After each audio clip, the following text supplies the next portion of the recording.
Good morning or good afternoon or good evening from wherever you are. Today's webinar is about strategy development.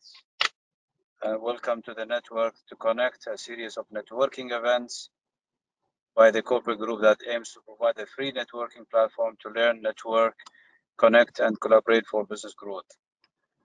I'm just doing this time from my car, so that's interesting. With webinars, we can do things from wherever we are. So therefore, I hope everybody is in a safe place. Some general points to our attendees. Please do check that your microphone is on mute to allow everyone to clearly hear the speakers. Please post any questions that you have on the chat window during the question and answers towards the end. We will try to answer as many as possible. Feel free to pass any notes or questions from time to time. The recording of today's sessions will be made available on YouTube link, which will be shared after the webinar. Please do take Network to Connect survey that you will receive after the webinar. It will give us a chance for improvements and for the topics that we would like to hear more when we see you next time. Our guest speaker for today is Ms. Arwa Al-Baitam.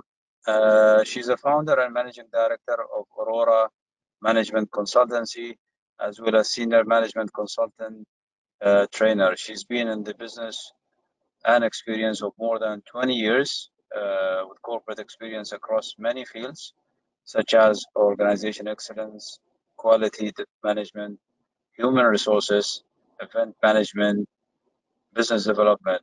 And Arwa is also a certified ISO management auditor with emphasis on process and compliance. So we would start the session, and the floor is yours, Arwa. Today we are going to talk about strategy development and implementation. We can see from the second slide that if we can go back to Alice in Wonderland, we can see that once she got lost, or maybe she was standing and she asked a cat, she asked him, which road shall I take now? And he just answered her, where are you going? And she answered, I don't know. So he said, whatever road you take, then take, because there was no direction. And this applies, or the same applies, when we talk about organizational strategies. If you don't know where are you heading to, then regardless of the way or the manner or the path that you follow, you don't know what you're expecting. If we can go to the next slide, please, Barat. So we're starting with strategic planning because it's very important for any organization whenever they think of strategy to start the planning process well. Because when you start well, if you plan well, then you'll get the result that you are aiming at. And strategic planning is very important, as everybody knows, I guess. It's not something new, but because it's of the importance for increasing efficiency, for increasing effectiveness in the organization, for ensuring that you have the support required in order to take the initiatives, or making, for example, the board or the senior management accept the initiatives that you propose, because you are supported with something tangible that they can look at, they can examine, and they can see the results of, at least on papers at the beginning.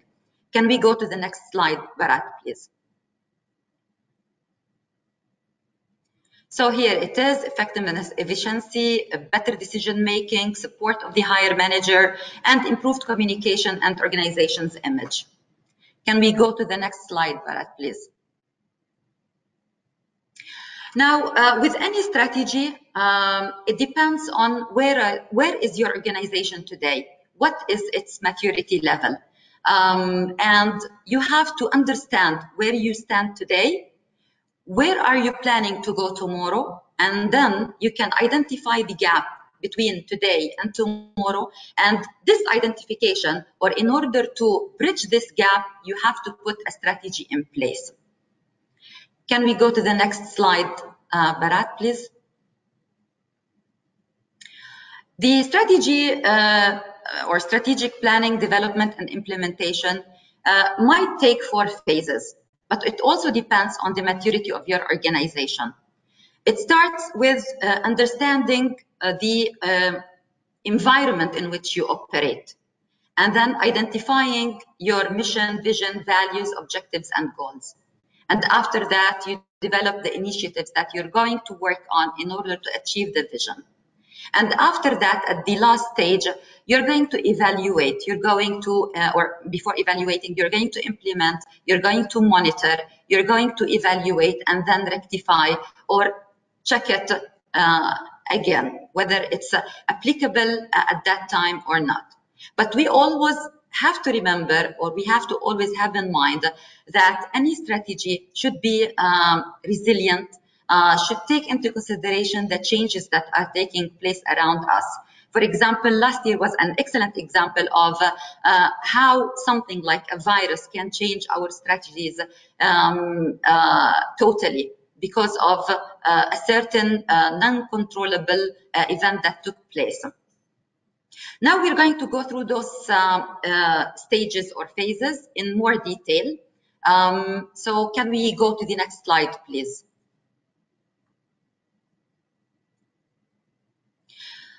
Before you start your, or before starting your strategy journey, you have things to look at and to prepare the planning stage. You need to understand, for example, what is your scope? Is it the organizational level, or is it a certain department? Is it, for example, a branch of your organization, several branches? So you need to understand or you need to identify the scope so that you know what are you going to measure, what are you going to prepare. The period, for example, am I going to plan for 1 year, 3 years, 5 years, 10 years, 50 years from now? So what is the period? Who is the sponsor? Is it, for example, a board member? Is it a senior manager? Is it the government, for example, in government organizations? Who are the champions that are there in place in your organization? How capable are they? Are they well trained? Who is your project team? You have to identify them, to identify their roles. Are you going to get on board a consultant, or are you going to get it or to take it or make it solely an internal project? Who should be involved? And here I can tell you from experience, it's very important to engage and involve several levels in the organization. It's important that it's not only the leadership team, but also the experts who are there, the people with technical competencies, or the people with good knowledge of the business in which the organization is concerned about, or which it focuses on. And when you involve those people, it's very important, and we can see it later on during the implementation part. One of the success factors, the people involvement, engagement, understanding of what is happening. So it's very important also at this stage to start preparing a communication plan for people to understand their roles, their contributions, and then they can, or you can get the buy-in. One of the things that is important for the planning is to have certain criteria, or to do an organizational assessment. Some organizations go for the excellence models because they consider them comprehensive with different criteria that fulfill different requirements. And some organizations might create their own criteria as long as it benefits their planning process. For example, a lot of excellence programs are run in the UAE and across the world. For example, the Sheikh Khalifa Excellence Award. We have the DGEP in Dubai. we have one in Ras Al Khaimah, we have the EFQ in Europe, we have one in Singapore, in the US. So in different parts of the world, there is this framework where there are certain criteria which you can, for example, take them and see where are you standing today. Can we go to the next slide, please? Now you put a plan or you have collated this information. Now you put a certain plan, a project plan for the whole project. And part of your planning is to identify your stakeholders, whether they are internal stakeholders or external ones. Internal stakeholders, employees, senior management, anybody that you can internally think about. It could be also your outsourced employees or employees who are on temporary contracts. External stakeholders, it could be government agencies, it could be your suppliers, it could be your customers, whoever you can think of as your own stakeholders, and who, both internal and externals, those are the stakeholders who will be affected by your strategy and also will affect your strategy in a certain way. So it's very important to identify them. Can we go to the next slide, please? When you, after identifying the stakeholders, the main ones, you can start looking at your mandates, whether it's formal or informal. The implication of such mandates on your strategy development. For example, do you have an establishment law? Do you have an Emiri decree?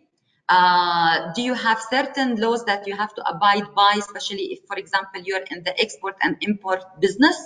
What type of laws that will affect your organization? What such laws or such mandates require from you or from your organization? How does it affect your organization? And is it still applicable? Is it out of date? Does it conflict with something else that you have? You have to identify all those, because from there you can identify certain issues that you will face when you develop your strategy. Can we go to the next slide, please? Now you have identified your stakeholders, you have identified the mandates or the rules, governing rules, laws and regulations. Now you can go to environmental scanning.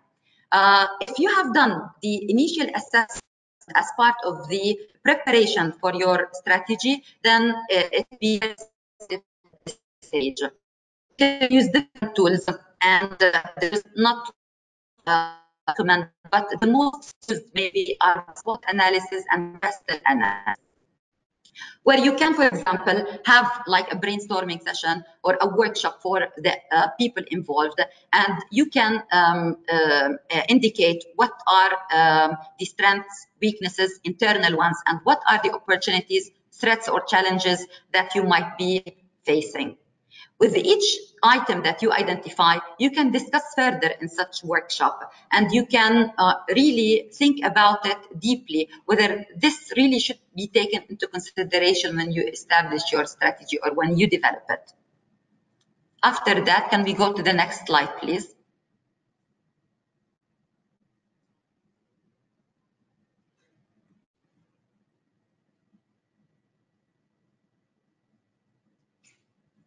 Can we go to the next slide, please?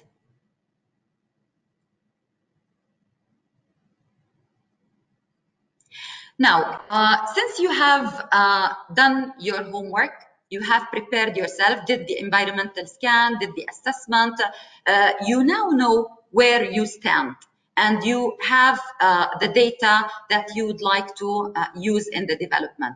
One of the things that we have to take into consideration also is that if you are an entity which has operated in the market for some time, you could have more data, such as, for example, your employee retention rates, your satisfaction surveys, rates and results, You can have also market trends that you have seen throughout the years of operation. So all those information will be very important also, and you have to take them into consideration when you do the environmental scan or your analysis of your current situation. With the strategy development, can we go to the next slide, please? You can easily start with the mission, and the mission simply given, it's why you exist. Why is it, what is your purpose? For example, you can find it in your law of establishment. You could find it in the Emiri decree. So what is the reason, the main reason for your presence in the first place? It answers why you were established, what type of services or products you provide to the market, who is who are the categories of people or the categories of markets that you are serving, and how are you going to provide such services to such targeted audiences. For example, we have here the Department of Finance. This is an example of a mission. Their mission is to manage the Irish, this is in Ireland, to manage the Irish government finances and play a central role in the achievement of the government's economic and social goals by, this is the how, by advising and implementing policies to ensure that Ireland's financial system operates on a stable, sustainable, and commercial basis. So don't be afraid when you write your mission statement to have longer paragraphs. You can have also bullet points. There is no real rule in this, but the most important thing is that the mission statement clarifies the purpose of your presence clearly to anybody who is whether an employee in your organization or an external party, so that they know why do you exist. Now, after the mission, we go to the second step. Can we go to the second slide, please?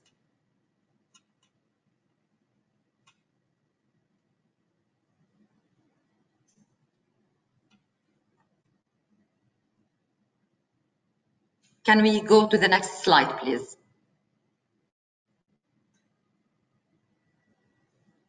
Okay. So with the vision, since now everybody is clear about the mission, and by the way, it's important when you start establishing your mission, vision, and values, it's very important to involve the right people. You could also involve a sample of your organization's employees. You can invite some stakeholders so that this effort is done by everybody, and so that everybody is involved and the buy-in is there. So now the vision, it simply describes the future. Where are you heading to? What is inspirational for you and for your employees? For example, the Ministry of Education's mission vision is innovative education for knowledge, pioneering, and global society. Now, I would highly recommend that when you think of the vision, not to go for, let's say, fluffy words or words with rhythms. It's important that the words are manifesting for you where you want to go in the future. If they have a rhythm, a rhyme, it's okay, but don't go and focus on this area while neglecting or maybe overseeing the importance of having something clear, concise, people can remember it easily, and is really possible for others to maybe relate to you.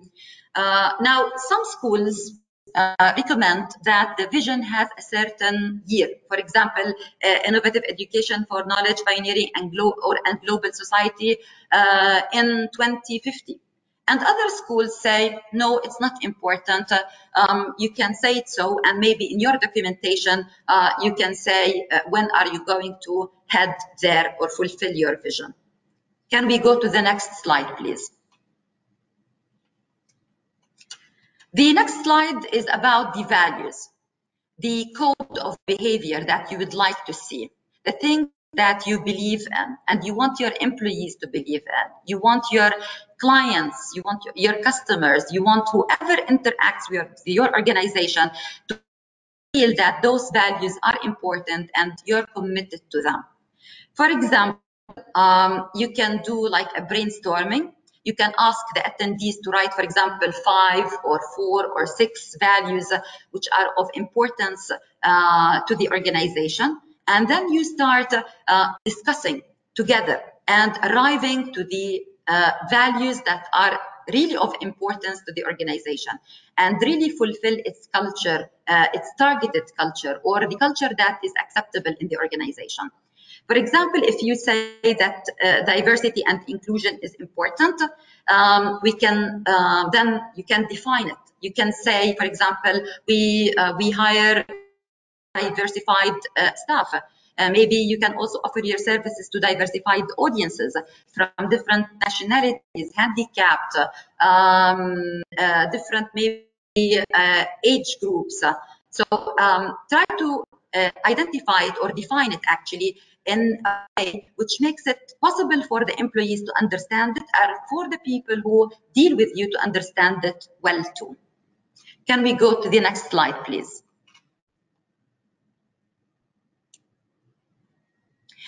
Now, since you have done in stage 2 while planning, you have done some assessment and you have done some environmental scan.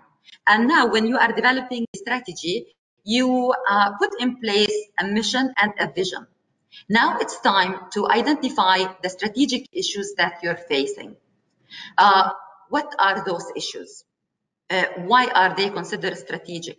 Or maybe at the first place, why are they considered issues? Are they important to the mission, vision, mandates, the environment in which the organization operates? And what are the consequences of not addressing them? Is there something major that is going to take place? For example, risks, high risks, if you don't fulfill them. Are there anything related to staff, technology, but will have major consequences on the organization? And then those strategic issues will help you put in place some important goals or the strategic goals of the organization. Can we go to the next slide, please?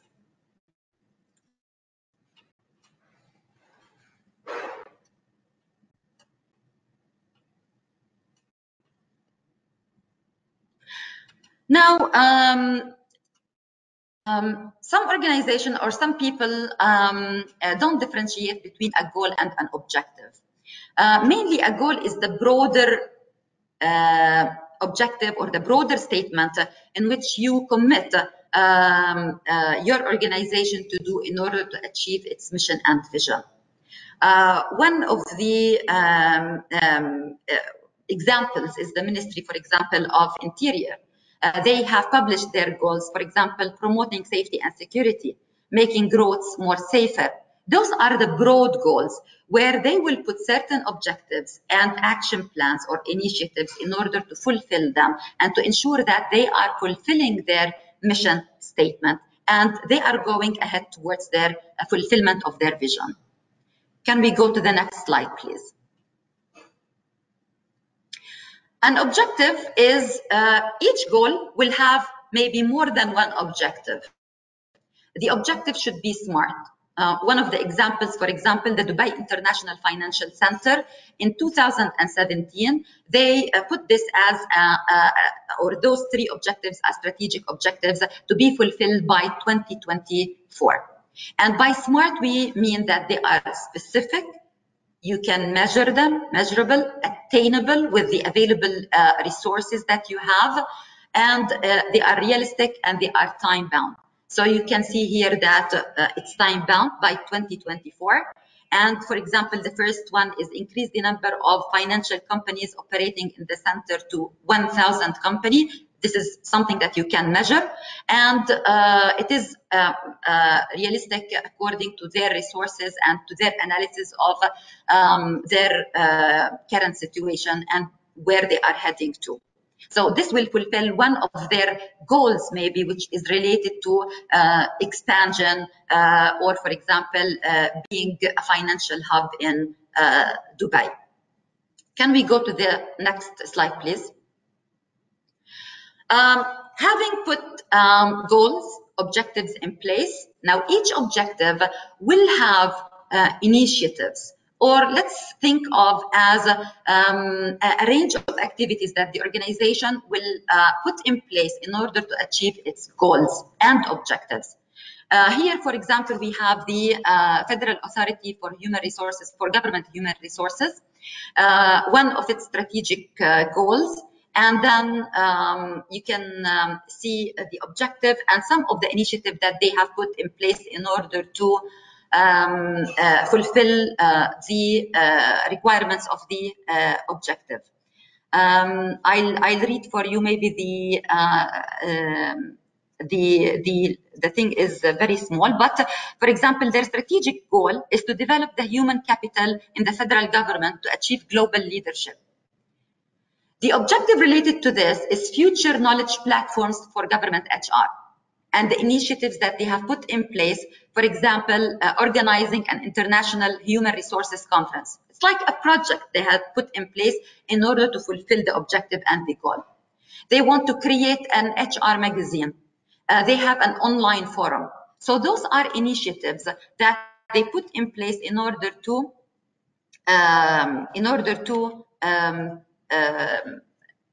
fulfill their objectives. Can we go to the next slide, please?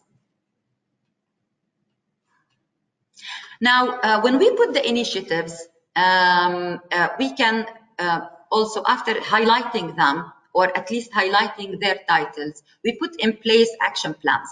The action plans can highlight for us the steps, or before the steps, it can highlight for us what goal is it serving, what objectives it is serving, what's the title of the initiative relevant to this objective and goal, and then the action plan in order to fulfill this initiative. It highlights the steps. It's like a project plan, the steps, responsibilities for each step, and then the time frame for each step. What are the resources required, whether they are human resources, whether they are budgets, technology, and then if there are any KPIs or key performance indicators to ensure that we have fulfilled our initiatives. Can we go to the next slide, please? Now, after putting this in place, we have developed our strategy. Then starts the implementation part. Can we go to the next slide, please? Now, it's very important when you start implementation to see the leadership involvement. We have to also understand like leadership involvement in the sense that we don't put the strategy in a nice looking booklet and then we put it on a shelf. We have to see constant meetings. We have to see, for example, engagement between the leadership, whether they are the senior managers, whether they are the middle managers, supervisors, whoever is responsible, whoever is a line manager should be responsible for cascading this strategy and making sure that every employee in the organization understands it. Now, one of the things that usually makes strategies fail is that there is a strategy department who is responsible for anything related to strategy, and then everybody thinks that the strategy department is responsible for everything, and they have nothing to do with it. Here we can know that sometimes maybe the rolling out of the strategy at the initial stage was maybe there were some mistakes or pitfalls over there. There was no enough engagement or buy-in. The second thing, maybe we have not communicated well what are we planning to do and what are the implications so that people are there with us on board and actively working towards such vision. Sometimes we put the strategy and then after as part of monitoring, after 3 months or 6 months, we start asking employees, oh, okay, what happened with this initiative? What did you do? What you didn't do? However, we did not do our homework in like regular meetings, regular checking up on whether people understand where we are heading, or are people well aware of the initiatives that were approved. We can see some challenges, maybe resistance to change. People think of ways that they have previously done things, and they don't think that it's important to change or to take another direction. And here it's very important to highlight and to focus on having a proper communication plan where you can reach all levels of employees across the organization. Always remember that not all employees, for example, have computers. Let's think of maybe people who work at ports, shipping companies, laborers. Let's think of people maybe who work in fields. Maybe they don't have access to laptops or computers or emails. So it is our responsibility as an organization to make sure that we reach those people and we reach them in a language that they can understand, even though, especially if they don't have access to technology. Change management, also, we have to have a plan. How are we going to tackle some change issues? A lot of people resist. So we can have, for example, a queue and questions and answers. We can anticipate what they're going to ask and we can answer it. We can encourage them to talk to us. We can encourage an open door policy. We can highlight ways of how can we make such change. We can also assign change champions who can be there in each business unit, and they can handle the process of creating awareness, of supporting people, especially if those people are not well technically aware of the implementation of measurement, of, for example, reporting. So this is very important to tackle in the implementation phase, and we should plan it ahead in the previous stages. Can we go to the next slide, please? Now, with the monitoring, we have to take into consideration key performance indicators. A lot of people get lost when we talk about key performance indicators. They start to think of things which are really complicated. Key performance indicators should not be 100 KPIs. It could be 4, 5, 6 KPIs, which are really important to give you an indication on where are you now? Are you on the right track? Is there something probably hindering your progress? So it is the quality and not the quantity. It's important also to know when, or to make people understand when they are going to collect data. Don't leave it until, for example, the mid-year review or on the quarterly review, and then you start following up with people. What did you do with this? Why are you late on this initiative? No, start with them gradually so that data is collected in a timely manner. And then when the reporting time comes, people are ready and they don't think of it as a burden on their shoulders. And it's very also important to have very clear reporting methodologies. Do you want your reporting to be as a dashboard? Do you want your reporting to be as drafted written reports? Is there a certain template that the employees are going to use? What are you going to, how do they have to report it to you? So don't bombard them. My recommendation or my suggestion is don't bombard people with different stuff, different reporting methodologies, unclarity or uncertainty on this, because people will after that feel that this is not their job. And again, this is the strategy department job. And here things will start falling apart. Now, after the reporting, you can start looking at your initiatives and what you have fulfilled till date, and you can start rectifying. Either rectifying in the sense, clarifying whether there are capabilities that you have to develop more, things that maybe you have put action plans or you have put, for example, unrealistic timeframes related to them. So now we have, on a steady manner, we have to look into them and we have to start rectifying a bit by a bit. And there's no shame, let's say, there's no shame in, for example, deleting or amending a certain initiative because you felt throughout the way that this was maybe wrong from the beginning, or maybe it needs amendment or a different way to handle it based on certain things that happened in the marketplace. So it is okay to just put it off or change it with another one. And don't feel that you're stuck with something for a period of 1 year or 3 years because it was there at the beginning. After discussions, if you have a business case, just do what is suitable for the organization. Can we go to the next slide, please? With the evaluation, you can see the overall results, maybe on a yearly basis. You see what did you achieve, what you have to do more of.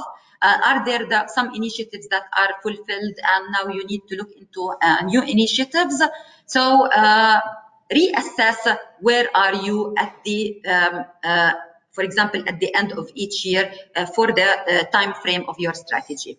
And then put in place some actions which are important for your strategy to continue and for your organization to be prosperous and to fulfill its mission, vision, and goals, the ones that you have set up.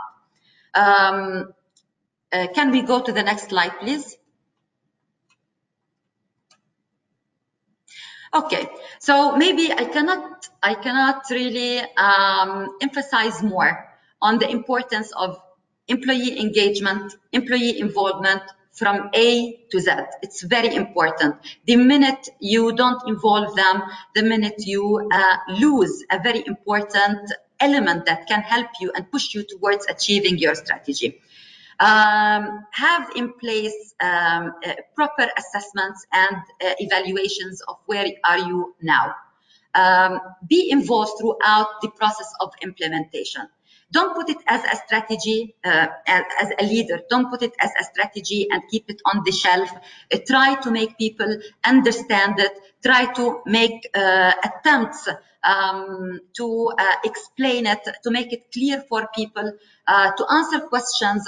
And don't put KPIs just for the sake of collecting whatever data. Collect the important data. Even if you have only 4 or 5 KPIs, this will be excellent if this will help you really put your finger on the most important issues in the organization, and that will help you in your progress. Many strategy development and implementation initiatives fail because those factors were not taken into consideration, because no proper communication was there, because it was not associated with a change management initiative where you need to think of change, how to handle change. This is for now, and if you have any questions, I'm really happy to answer them.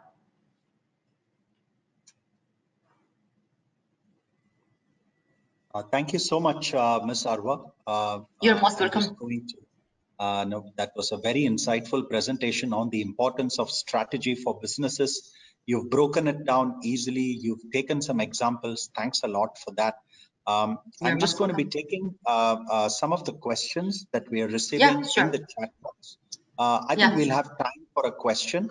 There's one from Sakti Velan, who's saying, in the MENA region, does strategy given the right importance with a lot of family businesses? What's your view on strategy in the context of family businesses in the MENA region? Thank you. Yeah, thank you. Thank you for the question, Mr. Tashti. Actually, in my opinion, maybe nowadays or in the recent years, it started to pick up. But before that, I don't think that it was really important or really taken or looked at highly. But nowadays, a lot of articles or a lot of initiatives from family businesses indicate that step by step or gradually they're starting to look at it as something important and that will help them grow to many generations to come. But it's still, I don't think that it's as mature as any other organization. It's still in the process of picking up. Thank you so much for that. With respect to this, I would like to add one question from our side as well. Sure. We would like you to just maybe take the next few seconds and elaborate a little in terms of effectiveness in measurement can easily be done when it comes to each of the individual implementations or the activities. But at a strategy level, which is far more top level, how do you think really the evaluation or the success can happen? Is it just an addition done of all the activities under a strategy? Is it so simple, or is there something else to it? Well, talking about it is simple, but implementing it is simple, but yet difficult at the same time. Because when you read it, you can say, okay, it's easy. But when you implement it, it's not only you. You have also a team. You have external and internal parties. You have stakeholders. So the differences that all those people bring, whether insights, whether challenges, makes things maybe at times difficult, but not impossible. As long as you put into consideration that it's important to have their views in the first stance, you will be able to reduce the difficulties or the challenges that you're going to face. I think you asked me about the measurement process. Well, some organizations, for example, put their goals or their objectives under certain categories. For example, using a methodology like the balanced scorecard, saying that we would like to have some objectives related to our financials. We would like some objectives or goals to be around our processes. Some of our objectives are related to our customers. Some of our objectives and goals are related to our learning and growth. So by this, they can measure different aspects in the organization with giving them a balanced view of everything in the organization. Having objectives under, for example, such categories, along with proper KPIs, minimum and quality KPIs, will help them measure effectively. Does this answer your question? Yeah, sure. No problem at all. Yeah. Adil, we would like to hand it back to you, Adil, for closing the floor. Did we answer the question from Sakti? Yes, we did, Adil. We did. Okay. I have a question. A strategy with with planning and with putting actions and so forth. So you've got things like pandemic with disruption comes. So this is called business continuity, disruption. So how the business continuity plan versus strategy? How does it work together? Or is it they're two separate things? I don't think of them as two separate things, because when you think of strategy and when you're doing your environmental scan or your SWOT and pestle analysis, you have to think of the challenges and you have to think of risks. When you also think of the strategic issues that you are going to have your goals and objectives revolve around them, you can think of potential risks. I guess nobody at least in my opinion, not many, at least we can say, not many people expected that there will be a virus like this and it'll affect us in this way, and it'll change the way we do businesses or even the way we live our lives.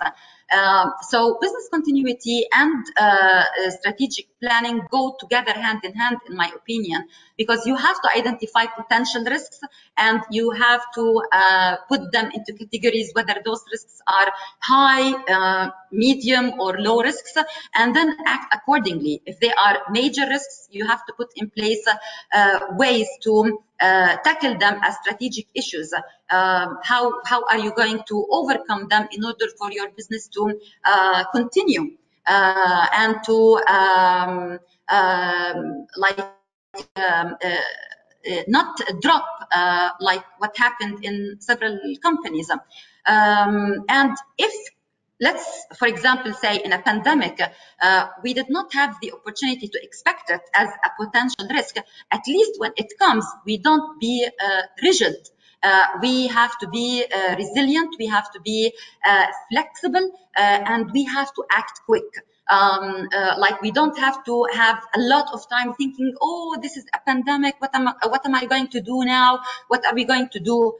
Just put people around the table, say this is the situation, now we have to brainstorm something, we have to maybe amend our initiatives, maybe we have to amend some of our goals and objectives, or maybe KPIs, and see how it, what are you going to have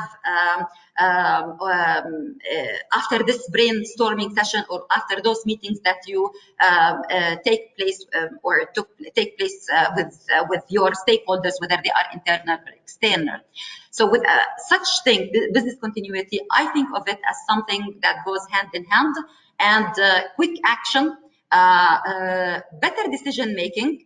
Because if you have a good strategy in place, that means that maybe your communication channels, your decision-making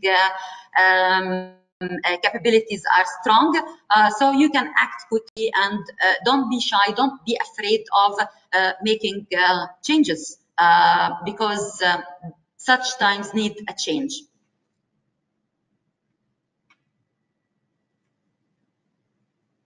Thanks, I appreciate it. I think we're coming to the end. We already covered and we reached at 4 o'clock now. So thank you very much for your excellent presentation and the knowledge on the strategy development. And thanks for the participants, and we look forward to seeing you and to see everybody in the next webinar that we have this month. Thank you very much. Thank you. Thank you for inviting me, and thank you for the participants for attending till this last minute. Wish to see you all in the next webinar, inshallah. Have a great day. Thank you so much. Have a great day. Thank you. Bye.